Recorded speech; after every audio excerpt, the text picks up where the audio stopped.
Hello guys! Another project tayo today and raffle tickets yung gagawin ko.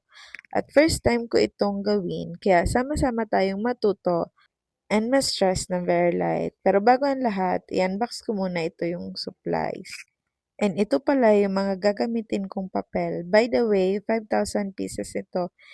And ang gamit kong paper ay 180 GSM Novak Print Photo Paper.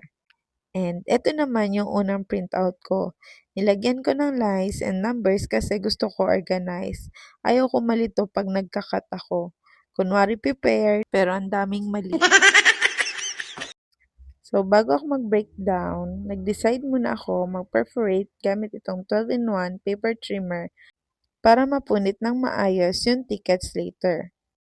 Ginamit ko na yung rim cutter pero ayun, hindi kami magkasundo sa pagkakat ko. And ayan na, tumabingi. Para siyang relationship na hindi nag-a-align at nadamay pa yung ibang parts ng tickets.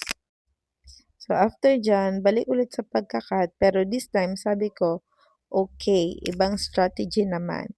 So I used this sliding cutter. 4 na sheets ang sinabay ko at in-stapler ko lang sa taas para hindi gumalaw yung alignment.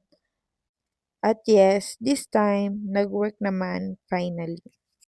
After makat ng maayos, time for numbering. Gumamit ako ng automatic numbering machine. Pero sa previous reel ko about this ticket project, may nag-comment pa ng, Hindi nyo ba alam mag-auto-numbering sa InDesign? Sana sinabay nyo na sa print. pala desisyon yarn. Char, de, joke lang. Actually, may idea naman ako. Pero yung major issue ko talaga ay yung cutting sa rim cutter. What if magkamali yung cut, diba? Kapag isinabay ko yung numbers sa print, pag may magkamali na cuts, iisa-isahin ko yung numbers. Tapos, i-reprint ko din and i-layout na naman. Kaya sa tingin ko, mas tatagal yung process ko. At yung brain cells ko, hindi pa gumagana. Kaya hayaan nyo na. For sure, may matututunan naman ako sa experience na to. And next time, kung gagawin ko ito, itatry ko na din yung paglalagay mismo ng number sa tickets. Kasi alam ko na yung magiging diskarte ko sa cutting. Then, naglagay ako ng padding glue para maging intact yung tickets. And after that, trimming na lang yung gamit yung rim cutter. And this time, nagamit ko naman na siya ng maayos. And eto, trinay kong punitan yung tickets and yung pinunit ko ay yung reject lang. Kasi sayang naman kung sisirain ko yung nagawa ko na din ng maayos. And here na, tapos na, done na yung ating 5,000 raffle tickets.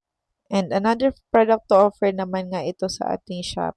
Sa mga gustong umorder nito, just message us on our FB page. Thank you for watching. Please comment, like, and share. See you on the next print.